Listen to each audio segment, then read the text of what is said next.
Olá, jovem Maranata! Deus seja louvado por mais essa semana de estudo. Já estamos na segunda semana de estudo da lição da Escola Sabatina do segundo trimestre. E a lição da semana tem como título Revelações da Vontade Divina, parte 1. E vamos orar para nós começarmos o estudo. Deus de amor, Deus de misericórdia, obrigado, Senhor, por mais essa semana de estudo. Esteja agora conosco, Senhor, nos iluminando e lançando luz sobre o estudo que está feito aqui neste momento. Em nome de Cristo Jesus que eu te peço. Amém. Parte de sábado, introdução, tem como título Graça e Paz da parte do Pai. Com certeza você já ouviu algumas advertências sobre ler versos fora do contexto.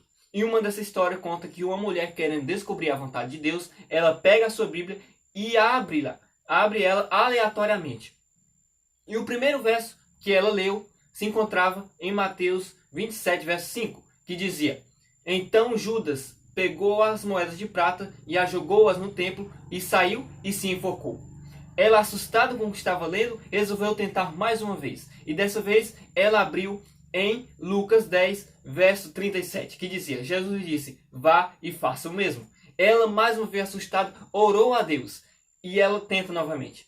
E nessa última tentativa, ela se encontra em João, capítulo 13, verso 27, que dizia: vá e faça-o depressa. Ela assustada? Não sei. Lendo essas histórias, ouvindo essas histórias, surgem algumas perguntas na nossa mente. Será que a mulher fez isso que estava pedindo os versos?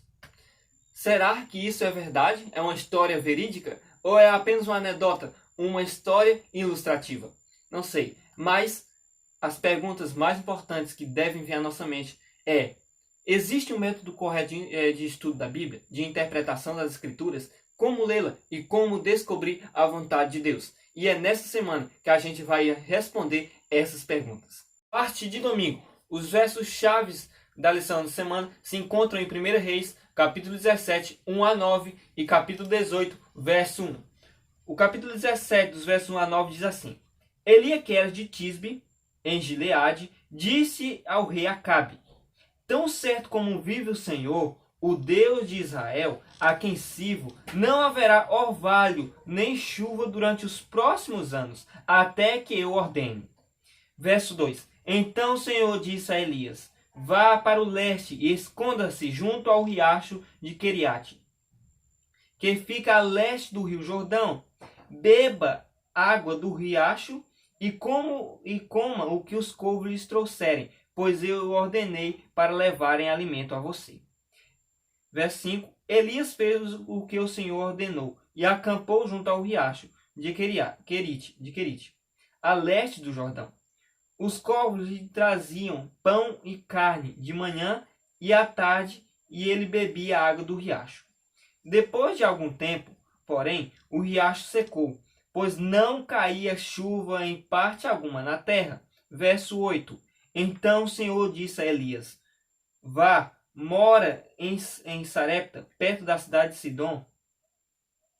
Dei ordem a uma viúva que mora ali para lhe dar alimento. O capítulo 18, verso 1 diz assim: Algum tempo depois, no terceiro ano da seca, o Senhor disse a Elias: Vá, apresente-se ao rei Acabe, diga-lhe que enviarei chuva. Amém? Parte de segunda-feira, o contexto da passagem. A mais clara revelação da vontade divina se contém na Bíblia. O apóstolo Paulo, em 2 Timóteo, capítulo 3, versos 16 e 17, diz assim: Toda a Escritura é inspirada por Deus e útil para nos ensinar o que é verdadeiro e para nos fazer perceber o que não está em ordem em nossa vida. Ela nos corrige quando erramos e nos ensina a fazer o que é certo. Deus a usa para preparar e capacitar seu povo para toda boa obra. Infelizmente, nós temos duas linhas de interpretação assim que vai de um a outro extremo. O primeiro extremo é o deísta, que diz que Deus é amor, mas é um Deus ausente, que não se dá a revelar a sua vontade. Com essa linha de pensamento, a gente é obrigado a pensar que a gente está neste mundo por acaso, obrigado a fazer decisões a todo momento, mas sem saber qual é a vontade de Deus. O segundo extremo é o panteísta, que diz que Deus está em todo lugar, que Deus está em tudo e em todos. E isso nos leva a pensar que em qualquer caminho que a gente seguir, vai dar no mesmo lugar. E não é isso, meus amados. A Bíblia é a única regra de fé e verdade que nos mostra a vontade de Deus. É claro que ela não é a única fonte de princípio, mas é a principal. E nós temos que estudá-la de acordo com o contexto que ela foi escrito. Nós precisamos saber quais os versos. Quando nós lemos a Bíblia, o Espírito Santo toca o nosso coração. Quando nós lemos o contexto, ele impressiona a nossa mente. E quando passamos tempo com a Bíblia, Cristo Jesus mostra e aplica o contexto em nossa vida. Parte de terça-feira, aplicação da palavra de Deus. Algumas promessas na Bíblia que são incondicionais, que irão acontecer independente ou não se você queira ou não. Por exemplo, a segunda vinda de Cristo. Ela irá ocorrer em um momento da história, mesmo se você queira ou não que isso aconteça. Mas há também promessas que só irão acontecer se você aceitá-las diante de Deus.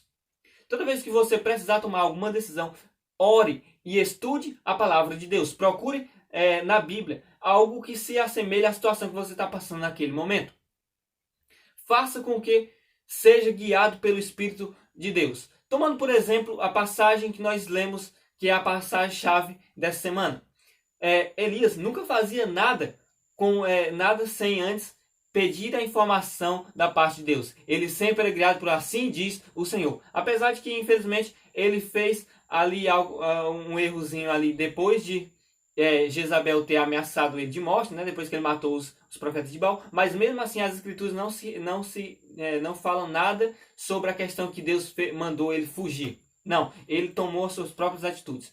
Mas, independente de tudo, ele sempre obedecia a Deus. Nós também devemos procurar a vontade de Deus nas Escrituras, para sabermos qual é a vontade dele para conosco. Essa forma é uma forma de nós não seguirmos os desejos do nosso coração, porque bem falou Jeremias no capítulo 17, verso 9, que enganoso é o coração mais do que todas as coisas, e desesperadamente corrupto. Quem o conhecerá?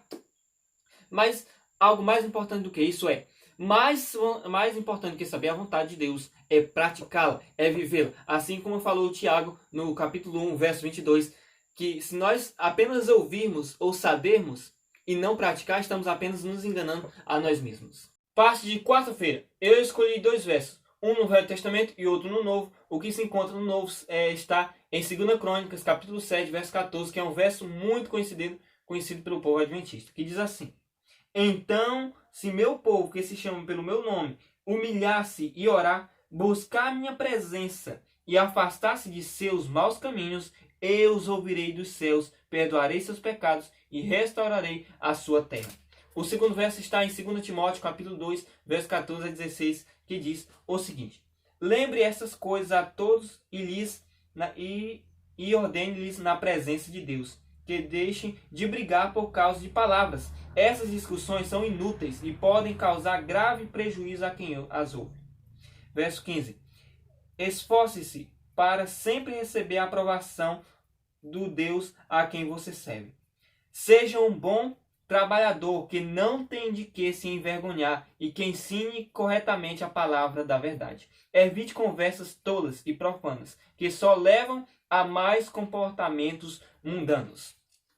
Eu também gostaria de indicar a você Salmo 119, verso 9, também João 17, verso 17, Apocalipse 1, verso 3 e também Gênesis 27, Gênesis 26, verso 5. Parte de quinta-feira, além da revelação.